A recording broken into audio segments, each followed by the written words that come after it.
There we go. Morning, everybody, or good afternoon, whenever I post this, not really sure. Today, I am changing the intake gaskets for the manifold because it is leaking, and, well, to be honest with you, it's just really the only reason I got.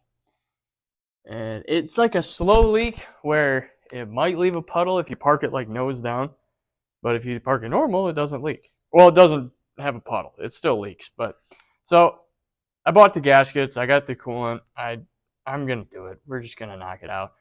I have a Haynes manual on my computer that I'm gonna use because I don't really know exactly what I'm doing totally. But we're gonna figure it out. The worst part is gonna be the distributor for sure because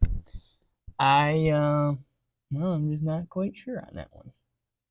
So that'll be fun. And this is a 1994, so it was a split year of when they had the carbureted, but it's like a TBI kind of thing. It's still got like the electronic fuel injection, but it's just in a carburetor. I think it's a Rochester. Um, yeah, so we're gonna get into it. I just had this on.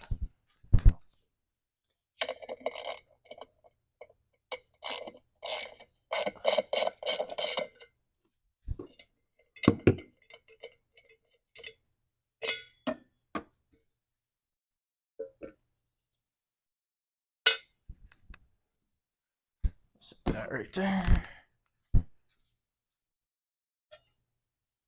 Set that whole thing right there, I guess. Those engineers over at Chevy in the 90s, they were cooking. I tell you guys what. So, I got to drain the coolant, right? They just put a valve there. And there's a tube that goes right there, right into that. Now, is it going to work? I don't really know.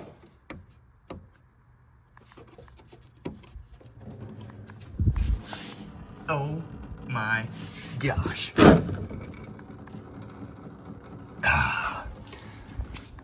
They were doing the Lord's work at Chevrolet. Okay. That's probably my fault, right? I didn't think, there's always two sides to a car or truck or whatever. You'd think they'd go, oh yeah, you can buy. I figured when I bought this, it would come with both sides. No, that costs extra. Yeah, you want both sides? Sorry, bud, we don't have that here. Take off the upper rad hose. I just finished draining.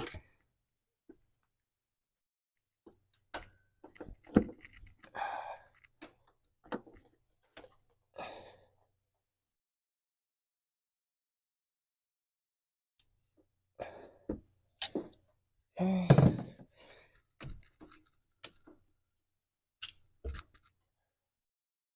Ooh, that's a little nasty. Let me get a rag. All right, I'm back. I had to put the dogs away. All right.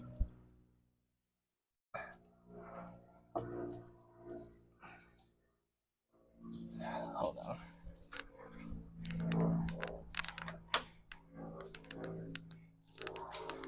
I also grabbed a hose pick. For crying out loud.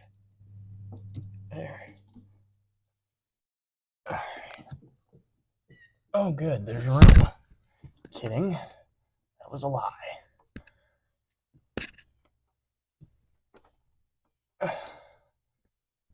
Oh my goodness. It's just never come off. That's the main problem I'm having right now. That is my main problem. All right, we've made a little bit of progress here. I'm getting the electronic carburetor, whatever you want to call it, pulling all the vacuum lines. I'm gonna leave that for like the last thing, but yeah, we're getting there. Oh boy, not quite sure what I just got myself into. But, oh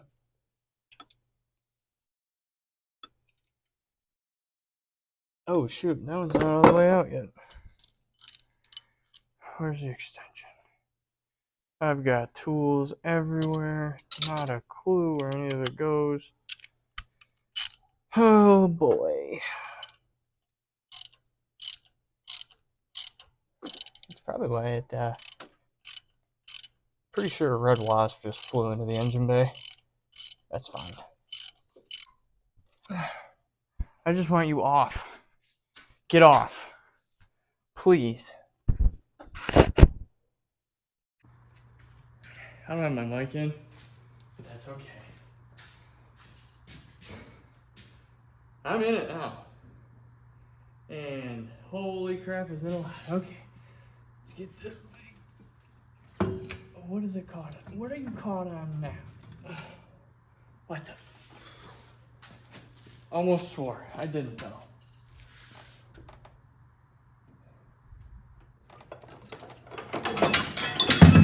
Got it!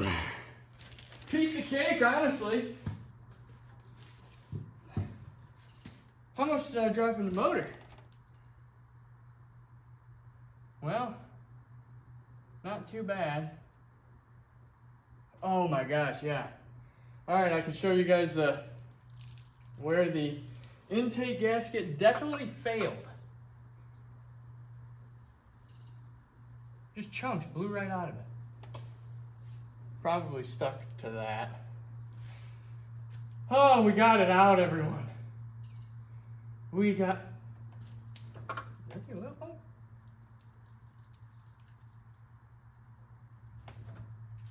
I just leak?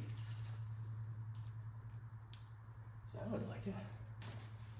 Oh, you know, this motor is extremely clean. And it's got a lot of miles on it. Okay, so let me get you in here. So right, as you can see, here's where it started leaking. It just failed there. So that's why we got the new gasket. But for an extremely high mileage motor, that's not, I don't know what that is. Yeah. Good amount of scoring on the cam. Oh, is that what I think it is? Let me look down there and see if I can.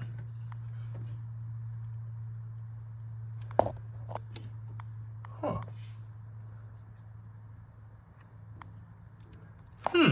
I don't know what that is. Okay, they're all torqued down. I had to get another bolt. Got that. Got the timing. Oh shoot. Distributor back on and the rotor. Put it in, matched it up to the point on the wall. I'm tightening down the clamp right now. So then we can put the cap back on, start putting the wires on, run all the hoses, do all that crap, and we'll put coolant in it and fire it up. Okay, got all the wires ran, distributor's tightened down.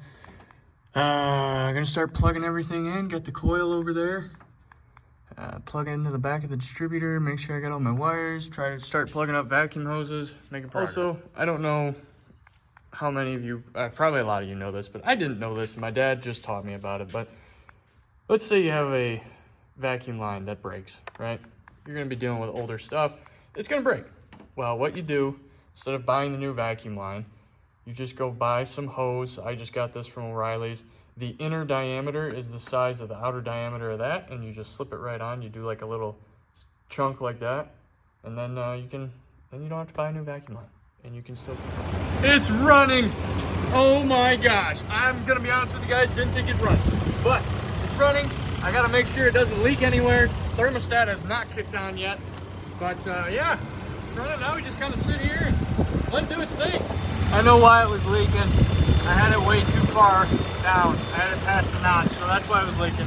It's not leaking right now, but it's not running either, so. I mean, the thermostat hasn't kicked on yet.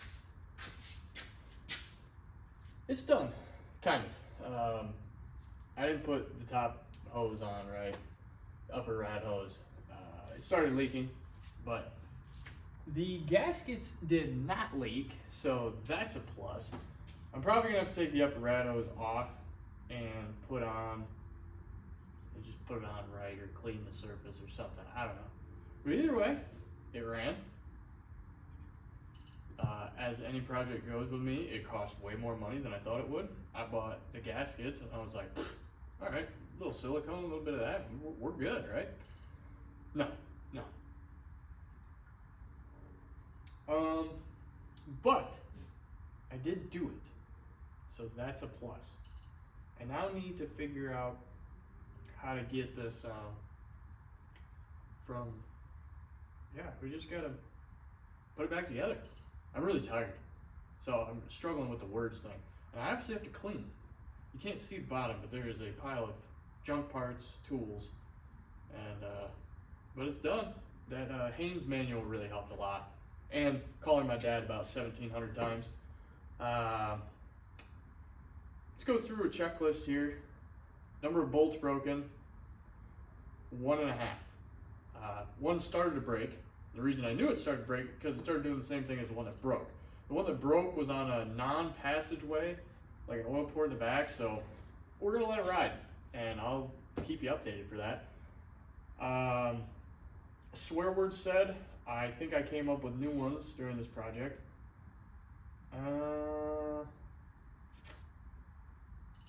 Hindsight, probably would have just let it be. Yeah. It's done now though, and we'll give it a couple weeks and see if it starts leaking. But yeah, I probably should have just let this one be, but I got a lot of experience out of it. And I'm gonna keep telling myself that's all that matters. But yeah, it runs just like it did. I had a problem getting it started, turns out, and this is a little thing that I learned from a YouTube video, which is funny. But this is a drive-by cable design. So the cable, if it isn't tight, the carburetor is fully closed, so it's not getting any fuel, and that was the issue. So I pressed the pedal about a quarter of the way in and fired right up. So that was really it. That was the only thing that I thought was the problem, but I thought it didn't have spark. It had spark. I went and checked. I put a wire on one of them and it felt spark. So at that point I was like, okay, never mind, it's not getting fuel. But yeah, this darn thing's leaking. We're gonna put some silicone on the other side of it and call that good. Yeah, that's annoying, but I'll get that cleaned up and we'll just go from there. Thanks, guys. See what we do next.